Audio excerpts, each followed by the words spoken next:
Et coucou, ça c'est moi qui fais ma première vidéo. Le but ça va être de vous montrer mes 4 livres favoris en termes de ville lectrice. Donc c'est pas du tout des livres très connus, hein, c'est pas du Harry Potter, clairement pas. Mais c'est ce qui m'a plus marqué moi depuis quelques années. Donc je vous emmène avec moi, c'est parti. Donc là aujourd'hui on va parler surtout de Lait et miel. Donc ça c'est un recueil de poésie. Donc vous avez plusieurs parties, hein. Vous avez la partie souffrir, aimer, rompre et guérir. Il y a des choses qui m'ont moins parlé que d'autres, forcément, que j'ai préféré également, ce qui est totalement normal. Donc, mais je vous invite à lire, parce que moi, Rupi Kaur, elle m'a fait aimer la poésie. Hein. Clairement, j'étais pas très adepte de tout ça. Et finalement, une fois que j'ai eu le nez plongé dans du Rupi Kaur, que j'ai lu, re-relu et re-relu tellement ça m'a plu, je me suis mise à regarder un peu ce que faisait Verlaine, à rechercher des citations, à voir quels auteurs je pouvais aimer. Je suis tombée sur Paul Éluard, c'était un gros coup de cœur. Donc, Lait et miel, si vous n'êtes pas très adepte, essayez parce qu'il y a des... Vraiment c'est tout petit, c'est des petits textes mais qui sont assez percutants en fait. Hein. Vous avez toujours en plus des petits dessins, des petites choses comme ça. C'est plutôt sympathique, c'est plutôt très bien fait. Elle a sorti 2 recueils. Vous pouvez en plus la suivre sur les réseaux sociaux, donc des fois elle met des petites choses, ce qui est plutôt sympa. Et ça c'est vraiment un de ceux qui m'a le plus marqué ces dernières années puisque je le relis régulièrement et j'y reviens. Si je cherche une citation, je vais aussi venir le chercher là-dedans. Donc oui, je le conseille très régulièrement pour le coup. Le deuxième que j'ai beaucoup aimé, ça va être celui d'Agnès Ledigue. Agnès Ledigue, de façon très générale, c'est mon autrice préférée. J'ai lu alors, presque tous ses livres. Pas tous mais presque. Pour moi c'est vraiment la valeur sûre en contemporain. C'est un condensé, Agnès Ledigue, de bienveillance, de bonheur, de douceur et de... Elle vous apaise en fait avec ses textes et alors je l'ai découverte par hasard hein, parce que vraiment juste avant le bonheur à l'époque c'était pas ce qui avait le plus connu parce que je l'ai découverte il y a 6 ans il me semble quelque chose comme ça et donc c'est le premier livre que j'ai lu d'elle et à la suite de ça vraiment je n'ai jamais été déçue. Bon ce livre il vous... Enfin si vous n'êtes pas adepte de pleurer ça ne veut rien dire. En tout cas voilà, si vous aimez pas trop pleurer, c'est peut-être pas votre truc. Ne vous lancez pas là-dedans parce que clairement Agnès Ledigue, enfin moi j'ai pleuré 3 litres de larmes hein, à la suite de ce bouquin. Mais vous, quand vous le refermez, vous n'êtes pas triste, vous êtes plutôt apaisé. Vous êtes bien quand vous refermez un Agnès Ledigue, un livre d'Agnès Ledigue plutôt. Donc pourquoi pas, tentez-le si vous êtes adepte des contemporains, que vous aimez les choses de la vie, enfin pas tous les jours quand même pas, mais adepte voilà, de ce genre d'écrit, n'hésitez pas parce que vraiment ça vous fait du bien, c'est du baume au cœur, c'est du petit bonbon. Et oui, c'est pas du jeunesse, mais vous avez du jeunesse ou c'est du contemporain finalement. Alors pourquoi pas vous diriger vers des voies du contemporain adulte parce que c'est aussi bien, c'est aussi doudou, c'est aussi déchirant, hein, parce que vraiment ça vous bousille hein, en 3 secondes hein, le bouquin, mais ça fait du bien, ça permet d'évacuer vraiment aussi beaucoup de choses des fois, donc faut pas hésiter.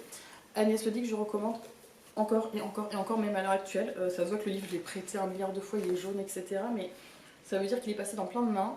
Et chez moi, d'habitude, les gens viennent, et c'est un peu la bibliothèque. C'est-à-dire que mes copines, elles viennent, elles choisissent les livres qu'elles veulent lire, etc. Celui-là, clairement, en fait, je le mets entre toutes les mains. Et je leur dis, il faut que tu le lises. Donc du coup, il y en a beaucoup qui l'ont lu.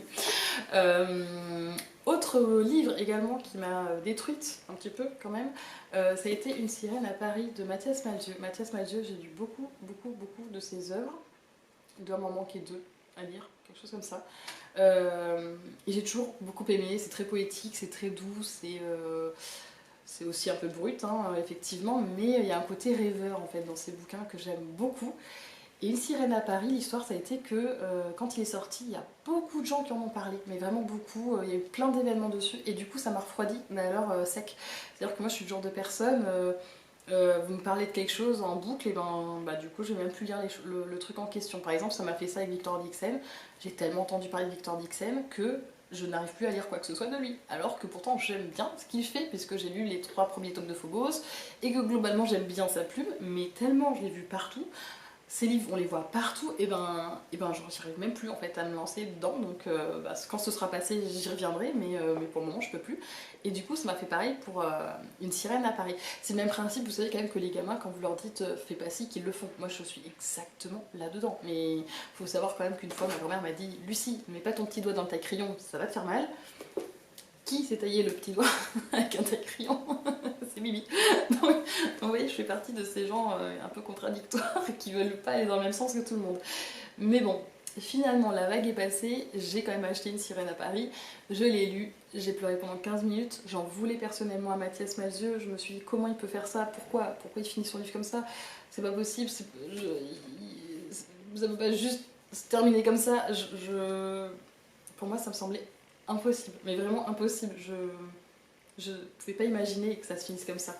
Donc j'ai adoré, je le recommande. Alors je le recommande très mal auprès de mes amis puisque je leur dis ah bah si vous le lisez vous allez pleurer toutes les larmes de votre corps, hein. Du coup elles en ont marre donc ils me disent bah du coup je le lirai pas. Donc je me fais prendre à mon propre piège, hein. C'est terrible mais c'est un coup de cœur. Et le dernier dont je voulais vous parler c'est Still Alice qui est peut-être le moins connu de tous ceux que je vous ai présentés. Still Alice c'est en gros, c'est l'histoire d'une personne qui a une cinquantaine d'années, une femme qui a 50 ans, qui est professeure en psychologie, si je me trompe pas. Je sais plus, mais il me semble que c'est ça. Et du coup, elle a donc une cinquantaine d'années, et donc au début du roman, on est dans la tête d'Alice. Donc, on vit sa vie de tous les jours, de professeur, etc. Et c'est très très perturbant parce que, comme on est dans sa tête, il y a des choses au bout de certaines pages qui nous agacent très profondément parce qu'on a l'impression d'avoir raté des choses, qu'on ne comprend pas tout. Moi je me disais peut-être que je vais comprendre par la suite, donc je continuais, vous voyez. Et au bout d'un moment, il y a eu un moment où son mari nous parle d'un certain Philippe. Et je me dis mais c'est qui ce mec? Et elle se pose la question mais elle n'ose pas lui demander non plus. Et je me dis mais c'est quoi ce délire? Genre c'est qui ce Philippe? Donc je reviens au début, je me dis est-ce que j'ai loupé un truc? Il est où ce Philippe? Qui c'est? Et je ne retrouve pas ce Philippe, donc je suis embêtée quand même. Et je me dis, mais j'ai rien loupé, comment ça se fait que je comprenne pas qui c'est ce personnage? J'étais vraiment scrogneux quoi. Et puis au bout d'un moment, très rapidement, on nous dit, on va sortir de la tête d'Alice, parce qu'en fait Alice elle est complètement paumée, parce qu'elle comprend qu'elle a Alzheimer, et du coup il y a plein de choses qui lui échappent, et nous ça nous échappe aussi, du coup, vu qu'on est dans sa tête. Et du coup ça devient très compliqué pour le lecteur, parce que c'est agaçant sur la première partie, mais à un moment donné on est complètement paumé sur tout ce qu'elle nous raconte. Et sur tout ce que nous racontent les autres, parce qu'on a l'impression qu'il y a des informations qu'ils nous ont pas données ou qu'on n'est pas au courant, alors qu'en fait on l'est certainement mais on l'a oublié. Donc du coup c'est très perturbant et j'ai trouvé que c'était vraiment un coup de génie de la part de l'autrice de faire ça parce que c'est peut-être un des seuls moyens qu'on a d'approcher un petit peu, alors d'approcher très légèrement, hein, de ce que peut ressentir une personne qui est en train de comprendre qu'elle a Alzheimer. C'est-à-dire qu'on rate des trucs, on ne se souvient pas, on perd la mémoire, puis c'est vraiment très énervant parce qu'on se dit mais je m'en souviens pas de ça, on m'en a jamais parlé, limite on est énervé parce qu'on se dit ouais il me prend pour un con quoi, moi on m'en a pas parlé, puis on me dit qu'on m'en a parlé alors que c'est pas vrai, et en fait si on nous en a parlé mais on s'en souvient plus. Et du coup on bascule sur le point de vue après, alors je sais plus si on est dans la tête du mari après ou d'un point de vue juste extérieur, il me semble que c'est juste extérieur, mais du coup ce livre est tellement bien ficelé parce qu'on a en premier le point de vue d'Alice qui est complètement perdue hein, pour le coup, et en deuxième on a le point de vue extérieur des aidants qui eux aussi sont un peu dans la panade parce qu'ils voient sa femme se dégrader, je crois que c'est sa fille qui voit, alors elle on sent qu'elle a un comportement révolté face à la maladie de sa mère parce qu'à mon avis, et ben comme toute personne en fait on a plusieurs réactions face à la maladie, c'est soit on l'accepte pas, soit on l'accepte, et j'ai trouvé ça extrêmement bien fait et ça m'a vraiment émue. C'est pas forcément un livre drôle, marrant, etc. Doudou, pas du tout. Mais par contre c'est un livre qui est hyper nécessaire et que je recommanderais. Est-ce que j'ai fait tomber mon livre? Oui. Donc on va finir sans. Mais du coup que je recommanderais beaucoup pour les personnes qui n'ont pas peur de lire ce genre de bouquin parce que ça peut être un peu impressionnant si on n'aime pas trop ce rapport avec la maladie.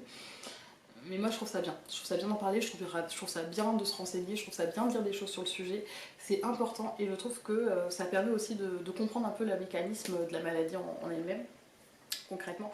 Donc voilà, ces bouquins, je les conseille, je les re-reconseille, ça ne m'empêche pas à côté, alors là je vous parle vraiment des livres qui m'ont marqué ces dernières années, je vous parle pas forcément des coups de cœur, etc. Parce que à côté de ça, là je vous parle uniquement, c'est vrai, de contemporain, ou de poésie ou de contemporain, effectivement. Mais il faut savoir que là en ce moment je suis en train de lire le tome 5 des Gardiens des Cités Perdues, que j'aime beaucoup. Dernièrement j'ai lu Vichous que j'ai adoré, donc je lis aussi beaucoup de jeunesse. Il y a aussi un peu de romance, mais les romances là je les prends vraiment maintenant avec des pincettes. je lis des romances où il n'y a pas de relation toxique, parce que sinon je supporte pas, je déteste ça, et après j'ai envie de démonter la romance en elle-même, donc j'essaye de prendre des choses qui vont me plaire, et où j'ai pas le risque de me retrouver confrontée à une romance très toxique, avec des histoires que j'ai pas envie de lire finalement. Donc je choisis beaucoup mieux mes livres maintenant avec le temps qu'auparavant. Mais là je voulais vraiment vous parler de cela parce que c'est pas des livres dont on entend souvent parler et c'est dommage parce qu'ils sont très intéressants. Je viens de me claquer la cuisse, c'est pas grave. Donc voilà, je vais essayer de faire des vidéos un peu régulièrement, hein, puisque là on est en confinement, je me dis que c'est le meilleur moment pour vous en faire. Et j'espère que cette première vidéo vous aura plu, en tout cas, j'ai tout mon cœur. C'est pas parfait, je le sais puisque c'est ma première vidéo, mais en tout cas, bienvenue dans ma vie, bienvenue sur ma chaîne, et puis n'hésitez pas à rester parce que je vais essayer d'en faire d'autres prochainement. Voilà, je vous fais des gros bisous et puis à très vite.